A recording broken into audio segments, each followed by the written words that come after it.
उत्तराखंड में नेता प्रतिपक्ष बनाए गए यशपाल आर्य ने अपना पद संभाल लिया है और जिम्मेदारी के साथ वो सबको लेकर आगे बढ़ने की बात भी कर रहे हैं। साथ में उन्होंने ये भी दावा किया है कि सरकार के खिलाफ आवाज़ उठाते रहेंगे, सड़क से लेकर सदन तक जो भी जिम्मेदारी होगी उसे बखूबी निभाएंगे, जनता की आवाज़ बनकर सदन के भीतर सरकार से सवाल पूछेंगे और सड़कों पर भी मुद्दे उठाएंगे।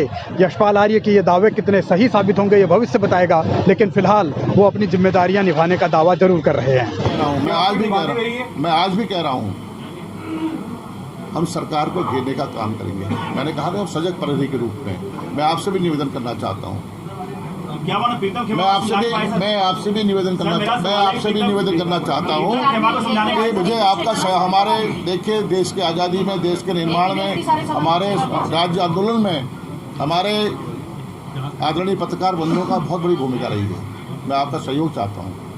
मैं चाहता हूँ कि जो ज्वलंत प्रश्न है जिनको हम सदन में उठाना चाहेंगे, और मेरे साथ करण मेहरा जी हैं जो नेता हमारे नेता हैं, युवा नेता हैं, प्रदेश अध्यक्ष हैं, और दूसरी तरफ उप नेता हमारे भुवन कापड़ी जी हैं। तारतम्य के साथ, तालमेल के साथ हम सदन में बोलेंगे और सड़क पर भी बोलेंगे।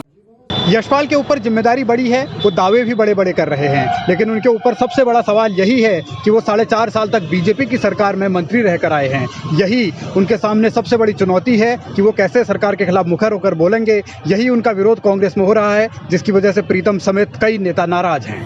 अरे प्रीतम भाई हमारे नेता हैं। मैंने कहा ना, कल भी कहा, वो कोई गुट नहीं, कोई खेमा नहीं। कांग्रेस एकजुट हो, और कांग्रेस में मैंने कहा नहीं, एकता में ताकत है। आज माननीय प्रीतम सिंह जी के क्षेत्र में वो कल एक दुर्घटना हादसा हुआ है, एक परिवार में मौत हो गई। आज 10-11 माननीय विधायक हमारे जी के संपर्क में हैं। मैं लगातार संपर्क में हूँ, सबके संपर्क में, मेरी जिम्मेदारी है। यशपाल आर्य सबको साथ लेकर चलने का दावा कर तो रहे हैं, लेकिन तमाम कोशिशों के बावजूद वो विधायकों को एक मंच पर नहीं ला पाए, और यही वजह रही कि विधायक दल की बैठक भी उन्हें पहले ही दिन कैंसिल करनी पड़ी, जबकि 2-3 दिन से वो दावा कर रहे थे कि विधायक दल की बैठक 18 को होगी, लेकिन ऐसा हुआ नहीं।